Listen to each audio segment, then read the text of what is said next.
Bonjour chers téléspectateurs et bienvenue dans votre émission La Vérité Chrétienne, une émission que vous avez tant attendue et nous voici aujourd'hui dans ces plateaux en train de discuter sur cette émission, une émission qui va nous permettre à beaucoup savoir, à ouvrir, qui nous amène vers la lumière.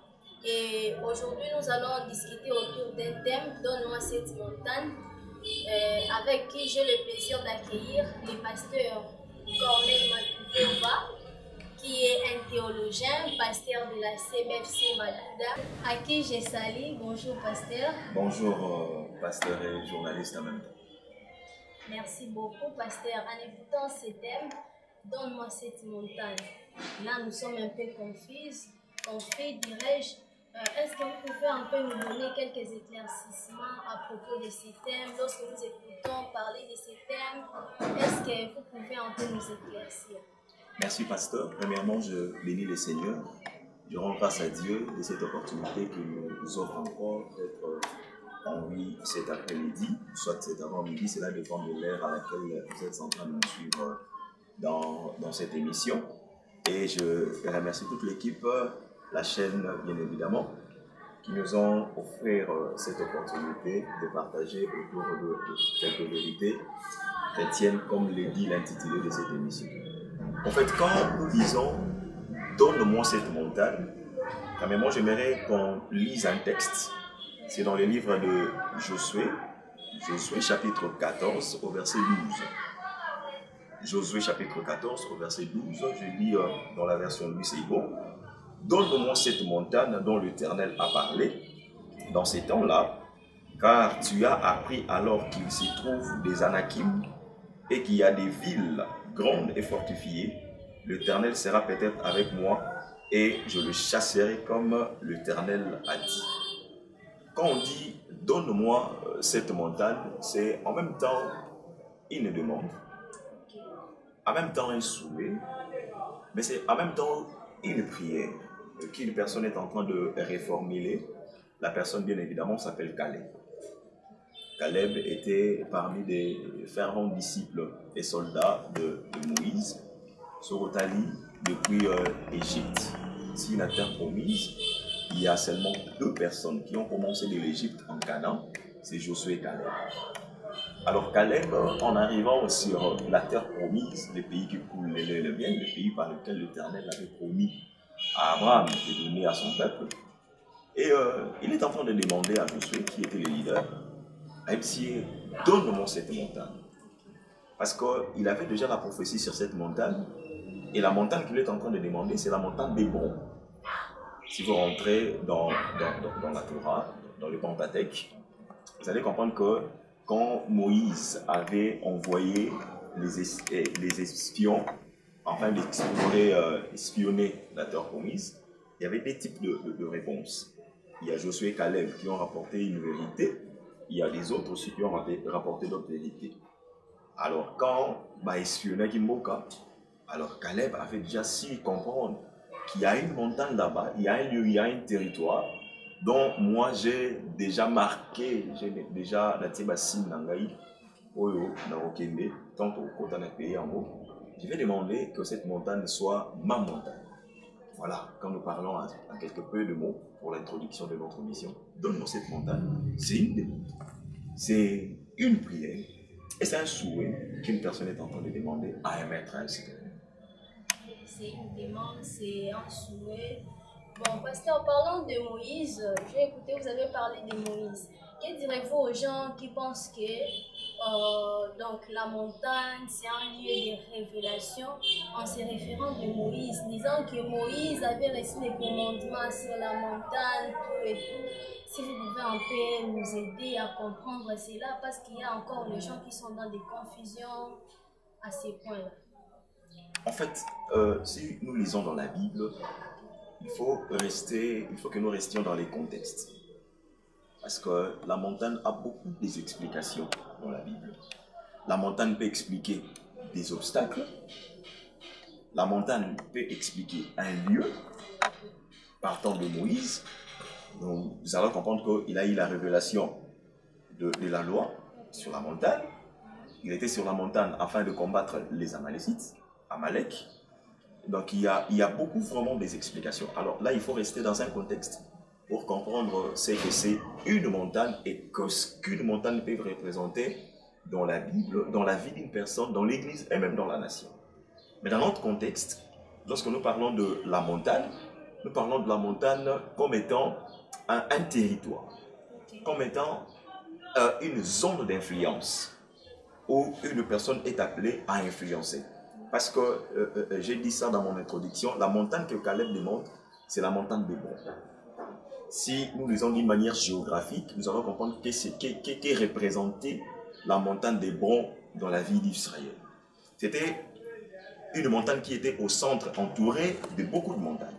Et c'était une montagne qui avait beaucoup de l'influence et beaucoup de l'autorité en rapport avec ce que Israël vit. Donc, premièrement, quand je dis « donne-moi cette montagne », aujourd'hui, Caleb ne vient pas. Aujourd'hui, c'est moi, aujourd'hui, c'est les bien-aimés qui me regardent. Quand il dit « donne-moi cette montagne », premièrement, il fait appel à un lieu où il devait influencer. À un lieu influent de sa vie, à un lieu influent de la société. Or, nous avons, dans la Bible, bien évidemment, nous avons 7 zones de l'influence. 7 zones dont l'Éternel nous appelle, nous, enfants de Dieu, à influencer.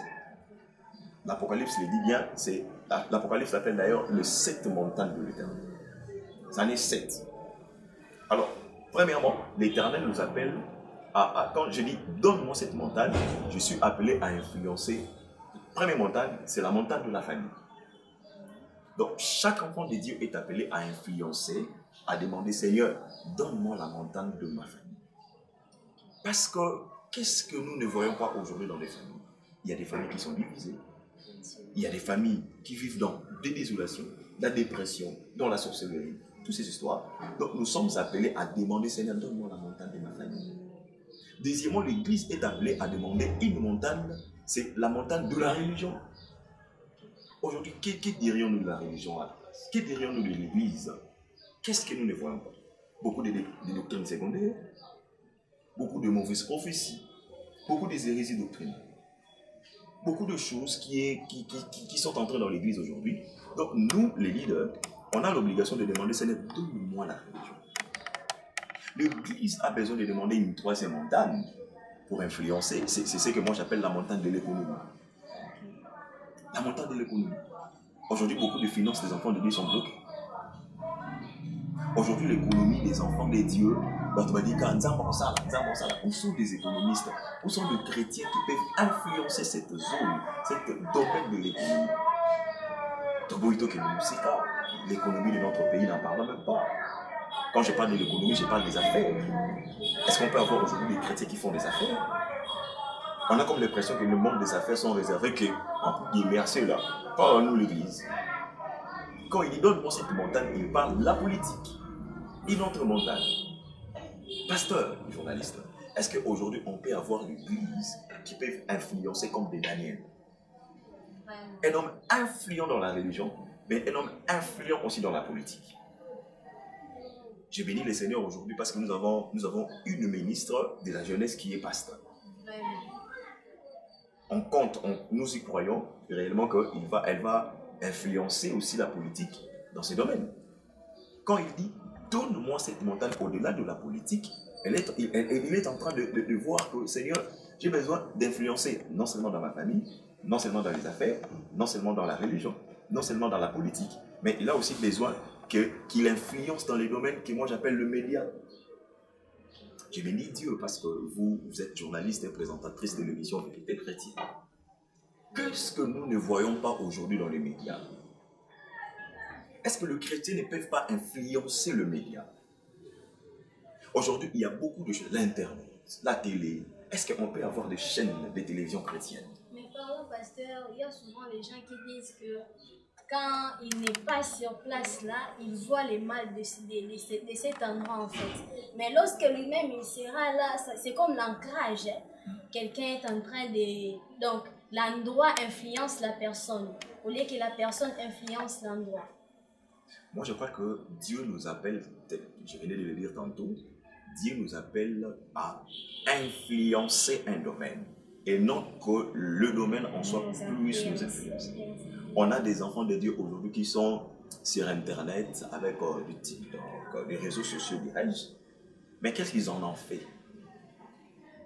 Est-ce qu'on ne peut pas avoir de chrétiens qui se réveillent un bon matin, à côté d'un compte TikTok, à côté d'un WhatsApp, Facebook, qui est capable de lancer des messages évangéliques? Nous sommes jeunes. Tant de bêtises. Imaginez-vous que si tout le monde, chaque chrétien se réveille et dit Jésus sauve, est-ce que nous aurions beaucoup pouvoir de mal aujourd'hui? Le mal sera en dessous de la moyenne. Il demande la montagne parce qu'il savait que c'est une autre montagne que moi j'appelle la culture et art. Voilà. Est-ce qu'on peut avoir des enfants de Dieu aujourd'hui qui sont prêts à influencer dans le divertissement, dans la culture, dans l'art? Vous voyez? Ça, c'est la première chose. Donc, quand on dit « Donne-moi cette montagne, bien-aimée », j'aimerais te dire, nous sommes appelés, comme l'Église, à influencer. Influencer la famille, influencer dans la politique, influencer dans les médias, influencer dans la culture, influencer dans l'éducation. Est-ce qu'on peut avoir encore aujourd'hui des écoles chrétiennes, des enseignants de la religion chrétienne aujourd'hui? Sans citer les noms. Aujourd'hui, on est dans la joie comme on a eu l'examen de temps. Mais quelle éducation pour l'avenir de la jeunesse demain? C'est compliqué. C'est compliqué. Alors, ça c'est la première chose. Donc, retenez cela. Caleb savait que je dois influencer. Mais nous devons influencer dans ces sphères de la société que je viens d'énumérer. La deuxième chose, quand il dit, donne-moi cette... Il demande à Josué, donne-moi cette montagne. Il savait que la montagne de l'Hébron, c'est un milieu de l'élévation. C'est un milieu de la prospérité et de la visibilité. Il avait besoin qu'il soit visible. Parce que nous, étant chrétiens, nous sommes appelés à monter. La Bible dit, d'ailleurs c'est le prophète qui le dit, mon serviteur montera. Montera. Il montera bien haut et il prospérera. Je souhaite que tu prospères à tous égards. Voilà. Combien des enfants de Dieu aujourd'hui, dans beaucoup de domaines, ils ne prospèrent pas? Il n'y a pas de la visibilité. Il n'y a pas de l'élévation. Demande à Dieu, Seigneur, j'ai besoin de la visibilité. Dans chaque chose que je suis en train de faire, dans les domaines maritains, dans les domaines du mariage, dans les domaines du ministère, dans les domaines de la destinée, dans chaque domaine que nous faisons, nous avons la responsabilité et l'obligation de demander à Dieu. J'avais dit ici au début que quand il dit « donne-moi cette montagne », c'est en même temps une demande, une prière. Seigneur, donne-moi l'élévation. Donne-moi, rends-moi prospère. Si nous lisons dans le patriarche, nous voyons dans les patriarches, nous allons voir que les patriarches c'était des hommes prospères. Si on a commis un bon rebelle entre guillemets dans la société symbikis. Si on a dit au matin, non, nous oublions qu'il y a un Dieu qui élève. Il y a un Dieu qui rend prospère. Il y a un Dieu qui rend visible. Et enfin, la dernière chose, quand il demande, et donne-moi cette montagne, il demandait non seulement la visibilité, non seulement l'influence, mais il savait que la montagne que je suis en train de demander, c'est un territoire par lequel est placée ma bénédiction. Madame, j'aimerais te dire, il y a des territoires par lesquels l'Éternel a destiné pour vous, afin que ce soit un lieu de bénédiction. Imaginez-vous qu'Israël est en train de tourner en Canaan. C'est pendant leur bénédiction, en fait, dans les déserts, mais c'est pendant leur bénédiction était résidée en Canaan.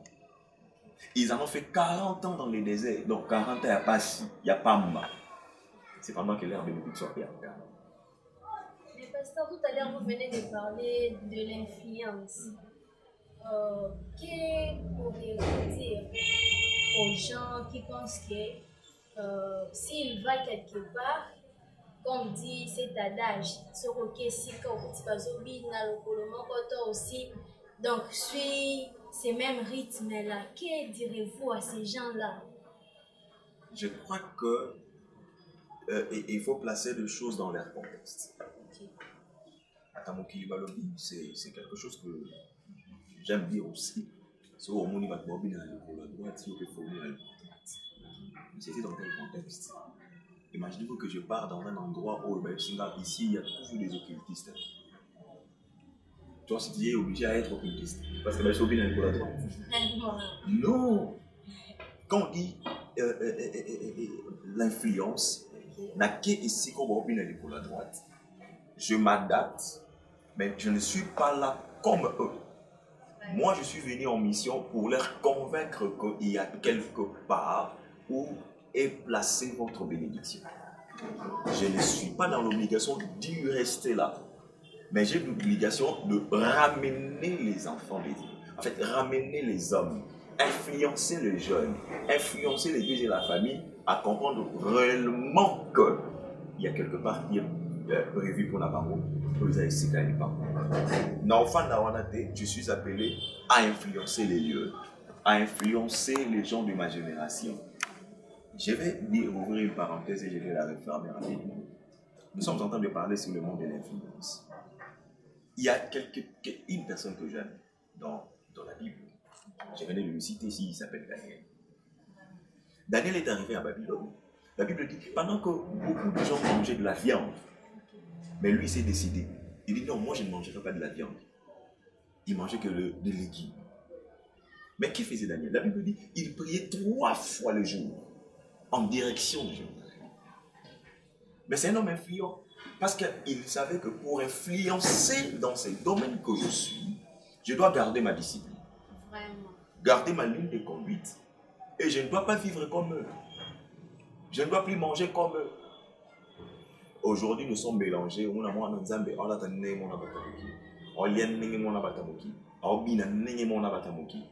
Il fait des choses. On se dit que nous avons influencé le monde. Vraiment. Et surtout qu'il y a des gens qui disent que donc monde amour kaka, donc il y a beaucoup de choses qui se passent dans le monde en fait. Qui montrent même pas que nous sommes enfants de Dieu. En tout cas, pasteur, que Dieu vous bénisse abondamment en soulevant ces points. Il y a d'autres jeunes qui disent que nous sommes la communauté, mais la or, nous nous laissons influencer en fait.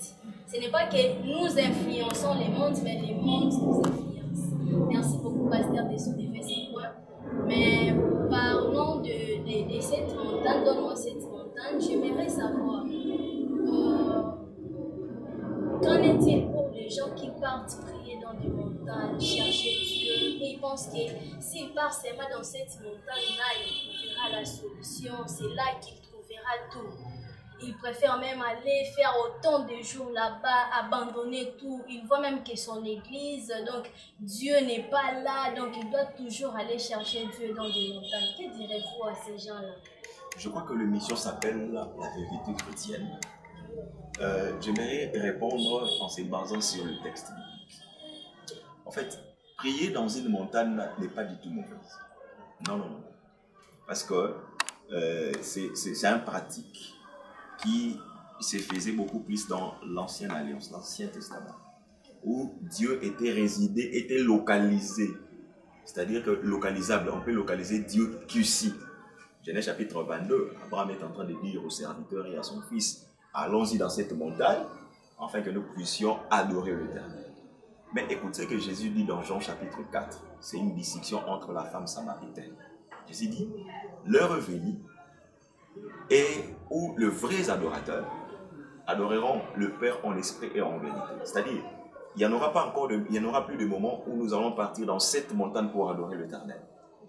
Donc aujourd'hui, aller dans une montagne pour prier n'est pas mauvaise parce que quelqu'un peut se dire, dans ma maison, dans mon église, il y a la distraction, je me distrais, je m'éloigne des gens, je m'éloigne de la société,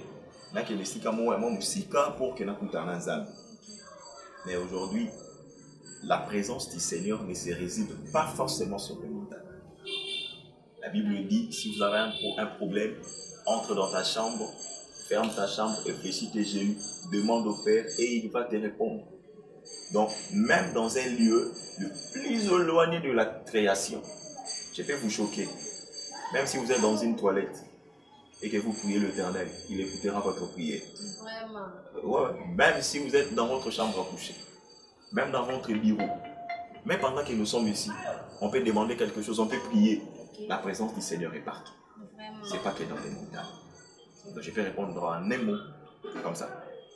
Ok, donc la présence de Dieu ne se trouve pas dans les montagnes.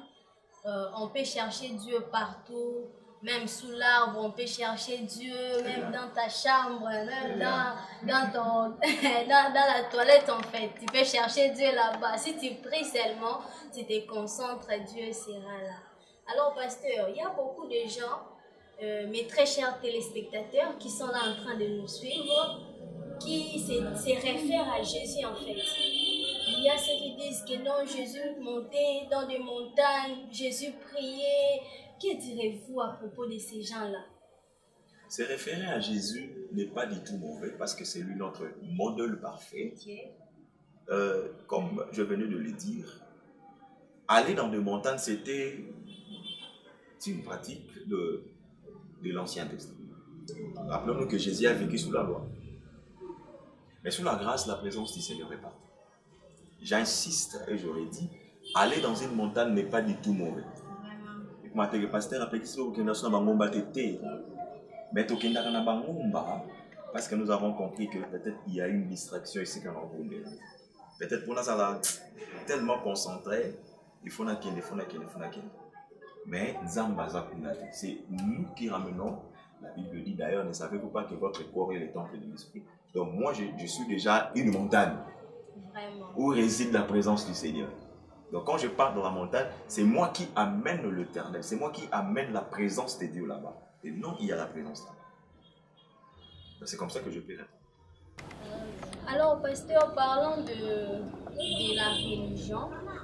Vous avez soulevé un point sur la religion.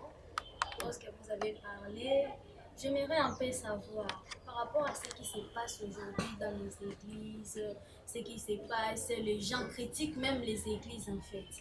J'aimerais un peu savoir s'il y a un temps vraiment prescrit qui est écrit dans la Bible qu'un serviteur de Dieu, après avoir perdu sa femme ou perdu son mari, peut se remarier.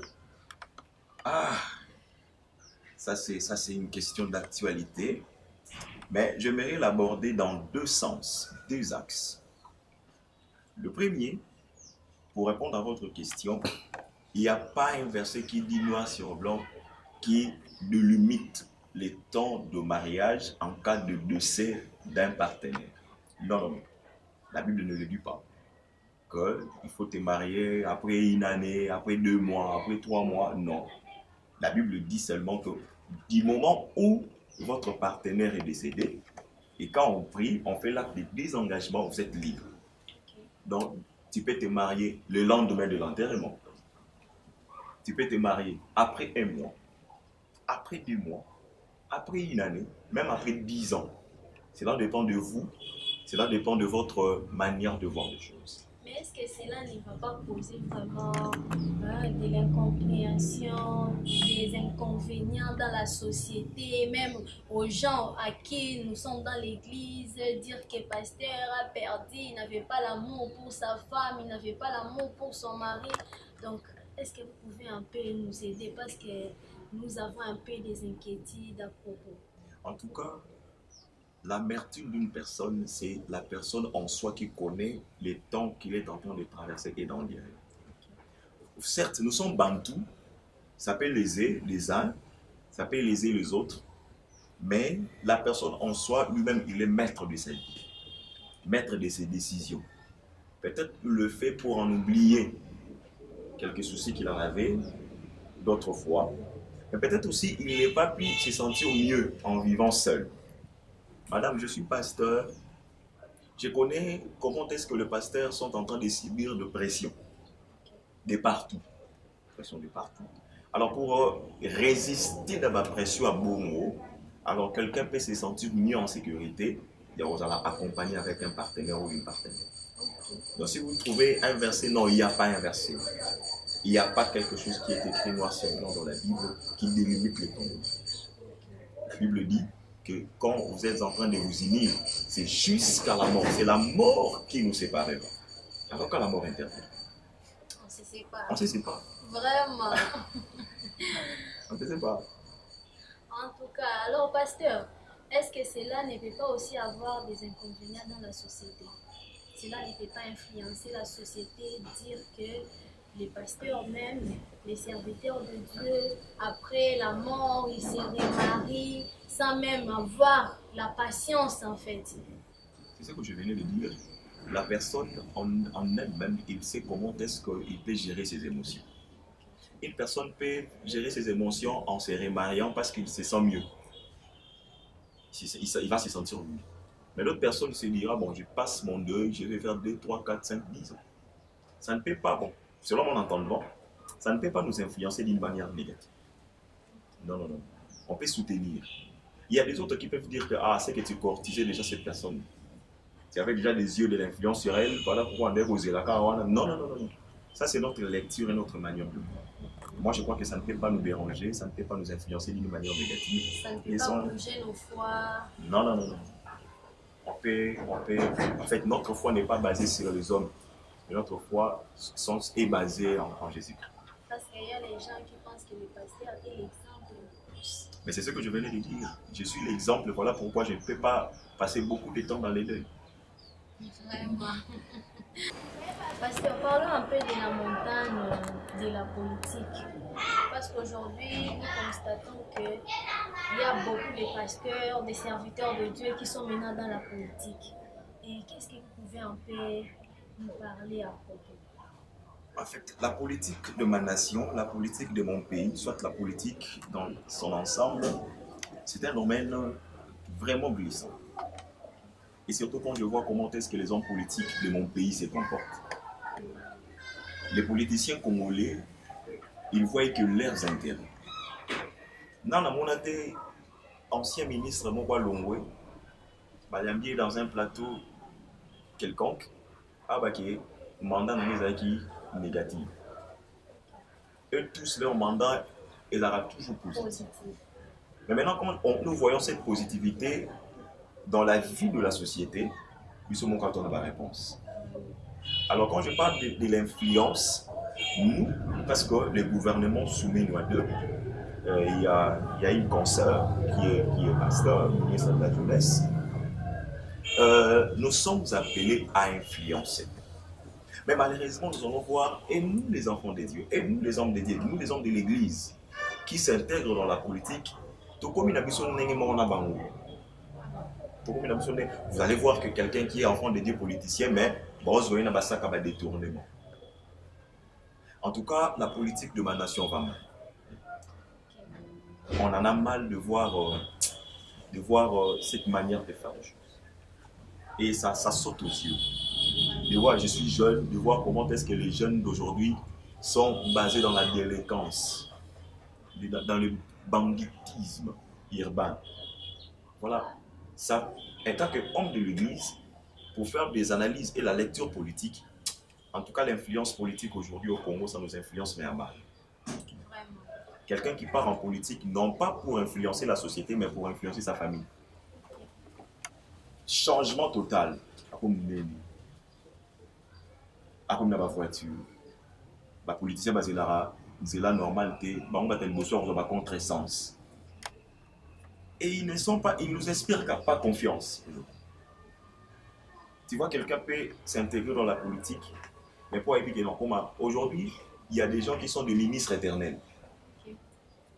Non, hommes politiciens, nous sommes appelés à aimer cette nation. Il y a des gens qui souffrent, il y a la guerre depuis le mois de janvier, ça fait plus de 3 décennies, mais depuis le mois de janvier qu'une partie de ma nation qui est occupée par les rebelles. Voyons un peu des larmes, voyons l'avenir de ces enfants qui sont là. Si vos enfants sont en étranger, voyons quand même 2000. Et j'aimerais citer en disant, par rapport à cette question, la politique n'est pas seulement dans la ville de Kinshasa. Il y a des gens dans les fins fonds là-bas, dans les Congos profonds, où soutenir même président de la République, on dit à Ebiepé. Soutenir ministre de la jeunesse, on dit à Ebiepé. Surtout nous, hommes politiques, nous en avons la responsabilité d'aimer ce pays. Je crois que c'est comme ça. Nous devons influencer, mais non en mal, mais en bien. Tout ce qu'on va détournement, mais tu influencer en bien. Ok, merci beaucoup. Nous avons écouté Pasteur, que Dieu vous bénisse abondamment. Nous devons influencer en tant qu'enfants de Dieu, en tant que serviteurs, servantes, nous devons influencer. Alors, Pasteur, nous vous avons très bien écouté. Est-ce que vous pouvez nous donner un petit résumé partant de tout ce que vous venez de parler? Qu'est-ce que l'Église doit retenir de la montagne? Qu'est-ce que la société doit retenir de la montagne? Qu'est-ce que nos vies personnelles peuvent retenir en fait? En 2-3 mots, j'aimerais dire, quand nous disons « donne-moi cette montagne », la première chose à retenir, nous sommes appelés à influencer. Il a demandé la montagne parce qu'il savait que la montagne d'Hébron, c'est un milieu de l'influence. Et j'ai énuméré les 7 axes où un enfant de Dieu est appelé à influencer. La famille, la politique, l'économie, la religion, l'éducation, le média. Donc nous sommes appelés à influencer le secteur. Nous sommes appelés à influencer. Et quand nous disons « donne-moi cette montagne », c'est quelqu'un qui est en train de demander à Dieu l'élévation, le succès, la visibilité. Et enfin, quand nous disons « donne-moi cette montagne », quelqu'un qui demande un territoire par lequel est placée sa bénédiction. Mais en ce temps, j'aimerais dire que la montagne que Caleb demandait, ce n'était pas une montagne facile. Si vous lisez la Bible dit que cette montagne était habitée par des fils d'Anakim. Nous demandons la bénédiction, nous demandons l'élévation, nous demandons le succès, la visibilité, nous demandons la famille, la politique. Sachez-le très bien que de telles montagnes est habitée par des esprits. Par des esprits impurs, il y a de l'oppression, il y a des forces négatives, il y a de l'opposition. Mais étant enfant de Dieu, soyez-en rassurés qu'il y a une prophétie qui a été dite par Moïse, que cette montagne sera votre montagne. C'est-à-dire, il y a une parole que l'Éternel avait dit sur vous, soit sur votre famille, soit sur votre destinée. Et croyons encore, si l'Éternel avait dit que votre bénédiction n'est pas au Congo, l'Éternel en fera toujours que ce voyage soit votre voyage au Québec, à Libanda. Et je sais que cette montagne de l'Éternel te la donnera. Voilà. Merci beaucoup, Pasteur Corneille Matouva. Que Dieu vous bénisse abondamment. Merci d'avoir été avec nous aujourd'hui. Que Dieu puisse encore vous ajouter encore beaucoup de choses. Merci. Merci aussi à vous, très chers téléspectateurs, d'être là avec nous en direct, en train de nous suivre. Que Dieu vous bénisse aussi abondamment. Retrouvons-nous à la prochaine.